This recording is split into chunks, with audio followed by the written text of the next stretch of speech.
திரு சேலம் மணிகண்டன் ரொம்ப ஏமாற்றத்தோட எண்ணுறீங்களோ? அவர் வந்துருவார், எப்படியும் வந்துருவார், எப்படியும் கூட்டணி வந்துரும் அப்படின்னு உங்க முன்னோடிகள்லாம் தொடர்ந்து சொல்லி வந்தாங்க. எப்படி தாக்கியிருக்கார் பாத்தீங்களா? தந்தி டிவி நேயர்களுக்கு வணக்கங்க. எதிரொலி கேக்குது. என்ன விஷயம்னா, எதிரொலி கேக்குதா? சொல்லுங்க. சரியா இருக்குங்களா?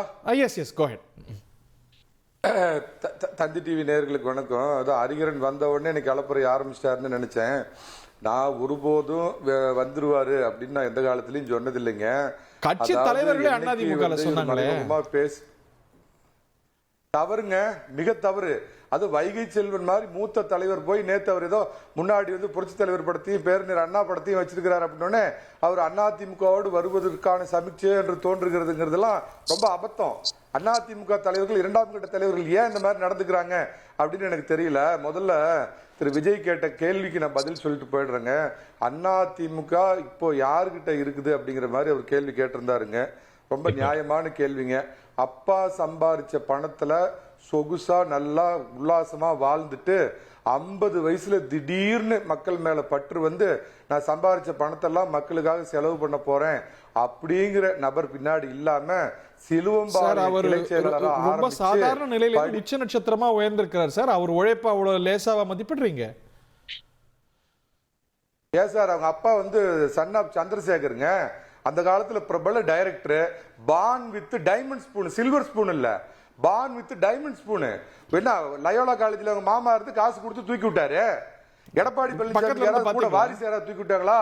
சிலுவம்பாளையத்திலிருந்து சாதாரண கிளை செயலாளர் ஆரம்பிச்சு படிப்படியா உழைப்பாள கட்சியில முன்னேறி அடுத்தடுத்த கட்டத்துக்கு வந்து புரட்சி தலைவியால் அடையாளம் காட்டப்பட்டு 89 ஒரு சின்ன பையனா இருக்கிறப்ப முதல்ல சட்டசபை எம்எல்ஏவா ஆகி இன்னைக்கு இந்த கட்சியுடைய பொதுச் செயலாளராக வந்து 1.5 கோடி தொண்டர்களால் பொதுச் செயலாளராக ஏகமனதாக ஏற்றுக்கொள்ளப்பட்ட தகப்பன் சாமி பழனிசாமிங்கிறவர்கிட்ட அதிமுக பத்திரமா இருக்குது அப்படிங்கிற செய்தியை முதல்ல அவருக்கு சொல்லிடுறேன். எனக்கு இன்னொரு சின்ன டவுட் ஹரி. இவர் அதிமுக பத்தி ஒரு கேள்வி கேட்டாரு. தாவேகாவோட உண்மையான ஒரிஜினல் ஓனர் யாருன்னு எனக்கு சந்தேகம் வருதுங்க. இவருக்கு பின்னாடி இருக்கிற சில ஒரு குறிப்பிட்ட மத அமைப்புகளா, லயோலா காலேஜா, லாட்டரி மருமகனா, இல்ல முதல்வரோட மருமகனா? இவர் யார்? எடப்பாடி பழனிசாமி கூட கூட்டணிக்கு வாய்ப்பு இருக்கு அப்படிங்கும் போது சரி, நிறைய அதெல்லாம் அந்த சந்தேகம் எல்லாம் உங்களுக்கு வரலையா? நான் அப்புறம் சொல்லிட்டு இருக்கேன், அவர் வரமாட்டார், அவர் எதிர்பார்க்காது சார், அவர் வரமாட்டார். நான் இன்னொரு முக்கியமான தகவல் உங்க தந்தி டிவியில் ஏற்கனவே பதிவு பண்ணேன்.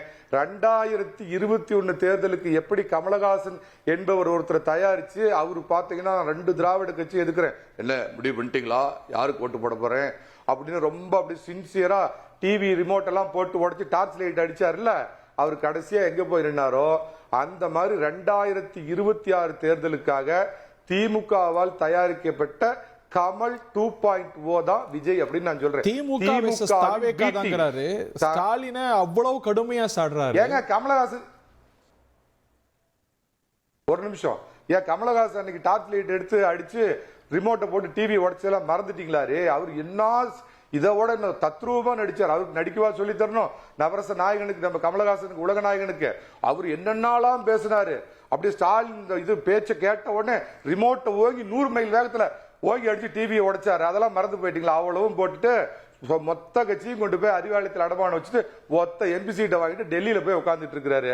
அந்த மாதிரி இந்த 2026 தங்களுக்கு உதவிடுவதற்காக தயாரிக்கப்பட்ட மதுரை தான் நேத்து மதுரையில மாநாடு கூட்டியிருக்கிறாரு. ஆனா என்னது நம்ம போட்ட கணக்கு தப்பா போச்சோ, நமக்கே இவரு டேஞ்சர் ஆகி போயிருவாரோ அப்படின்னு இப்ப அவங்க மண்டையை பிச்சுட்டு இருக்கிறாங்க. அவங்க வந்து ஏதோ ஒண்ணு பிடிக்க போய் இப்ப ஏதோ ஒண்ணா மாறிடுச்சு.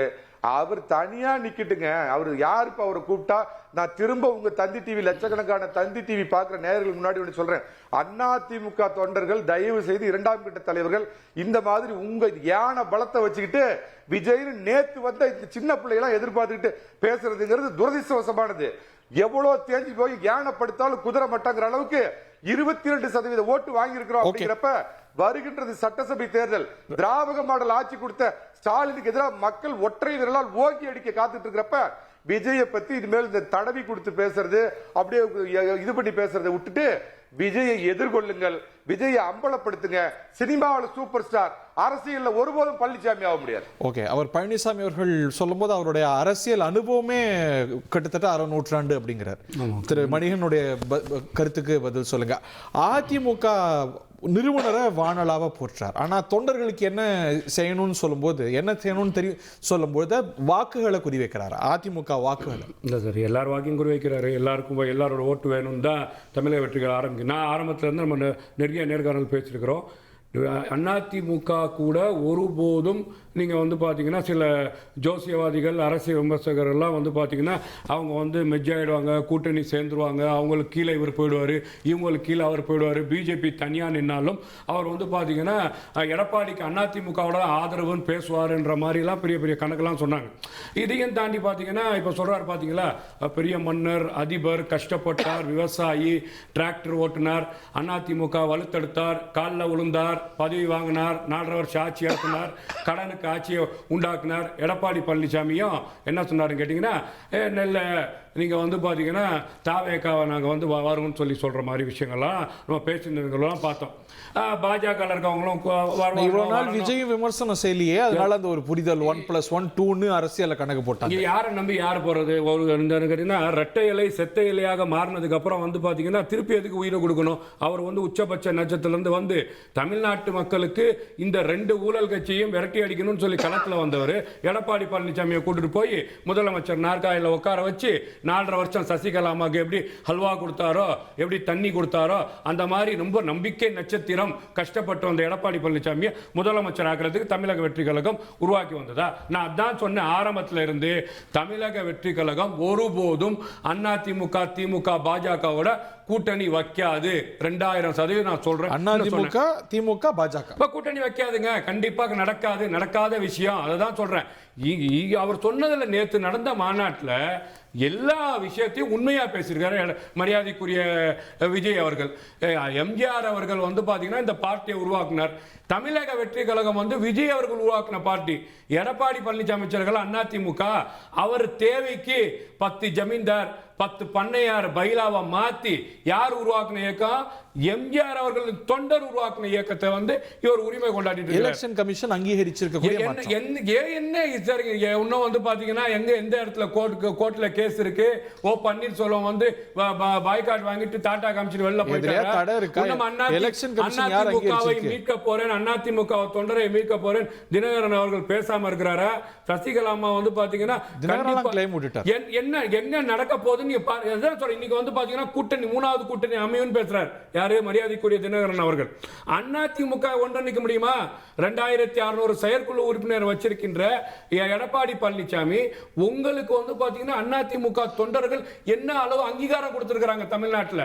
அம்மா அவர்கள் வந்து 2011 2016 அதுக்கப்புறம் நடந்த தேர்தலில் நீங்க சொல்றீங்கல்ல, கஷ்டப்பட்ட எடப்பாடி பழனிசாமி, விவசாய எடப்பாடி பழனிசாமி, அமெரிக்க அதிபர் எடப்பாடி பழனிசாமி, அவரோட சொந்த தொகுதியில் தோத்த நிகழ்வு நம்ம பார்த்தோம். சட்டமன்ற சொந்த தொகுதியில் வார்டில் தோத்ததெல்லாம் பார்த்தோம் நம்ம. புரியுதா உங்களுக்கு? ஊரக உள்ளாட்சி தேர்தலில் தோத்ததை பார்த்தோம், இடைத்தேர்தலில் தோத்ததை பார்த்தோம், சட்டமன்ற தேர்தலில் தோத்ததை பார்த்தோம். அப்ப வந்து பாத்தீங்கன்னா அதிமுக தொண்டர் இன்னைக்கு வந்து பாத்தீங்கன்னா எம்ஜிஆர் அவர்கள் மிகப்பெரிய உச்சபட்சத்தில் அந்த கட்சி கட்ட கட்சி தொண்டை நல்ல தொண்டனா என்ன புரியல? இந்த கட்சி கட்ட கட்சி இன்னைக்கு தலைமை சரியில்லையே. எடப்பாடி பழனிசாமி அதிமுக அப்படின்னா நேத்திக்கு ஸ்டாலின் பேரை சொல்றாரு, மோடி பேரை சொல்றாரு, திரு எடப்பாடி பேர் சொல்லவே இல்லையே. என்ன தேவை இருக்குன்னு சொல்றாரு. ஆரம்பிக்கும் போது வார்த்தை சொன்னார், கவனிச்சிங்களா? நான் வந்து இன்னைக்கு வந்து திமுக வந்து ஆட்சி அதிகாரத்தில் இருக்கு, இந்த ஆட்சியை அப்புறப்படுத்த வேண்டும். நீங்க மத்திய ஆட்சி, மோடி ஆட்சி, இந்த மோடி ரெண்டு இன்னைக்கு தமிழ்நாட்டில் வந்து தாமரையோட தண்ணி ஒட்டாதுன்னு கிளறா சொல்றாரு. அதுக்கு முன்னாடி ஒரு வார்த்தை சொல்றாரு சார், நான் எப்பவுமே வந்து பாத்தீங்கன்னா செத்த பணத்தை தீன்றதில்ல, அழுகுன பணத்தை தீன்றதில்ல. இதெல்லாம் யாருக்கு சொல்றாரு? இதெல்லாம் யாருக்கு சொல்றாரு? நீங்க இதெல்லாம் யாரையும் பத்தி சொல்லக்கூடாது. தமிழ்நாட்டு அரசியல் வரலாற்றுல இவர் மக்களால் புறக்கணிக்கப்பட்டவர்கள், மக்கள் தண்டனை கொடுக்கப்பட்டவர்கள்.